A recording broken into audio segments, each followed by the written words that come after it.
Hello friends, এটা দেখো মাছ ভাজার ভিডিও। দেখো মাছ ভেজে রেখেছি, সেটা তোমাদের ভাজাটা দেখাইনি। মাছগুলো দেখো ভেজে রেখেছি। আমাদের বাড়িতে আসলে বেশি কেউ মাছ খায় না, এই জন্য 4টেই মাছ ভেজেছি।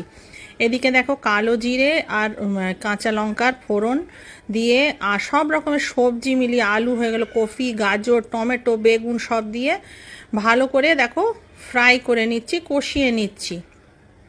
এরকম টাইপের ঝোলগুলো খেতে খুব ভালো লাগে। তারপরে একটু রসুন থেতো করে নিয়েছি, রসুন থেতো করেও দিয়ে দিয়েছি। আর এখানে ধনে পাউডার, জিরে পাউডার, গরম মশলা পাউডার, নুন, হলুদ দিয়ে দিয়েছি। ভালো করে যখন এটাকে কষিয়ে নিলাম, তারপর যতটা দরকার পরিমাণ মতন ততটা জল দিয়ে দিয়েছি। অনেক সময় এটাতে আমি বড়িও দিয়ে দিই, এবার আজকে বড়ি দিইনি। আর সব রকমের সবজি একটু একটু দিয়ে তারপরে এটাকে তৈরি করেছি। তারপরে দেখো এটাতে জল দিয়ে দিলাম, তারপর মাছগুলোও দিয়ে দিলাম, যে মাছগুলো ফুটেছে। আর দুটো মাছ আমি রেখেছি নিজেদের ভাজা খাওয়ার জন্যে। কিরকম লাগলো মাছের ঝোলটা জানাবে।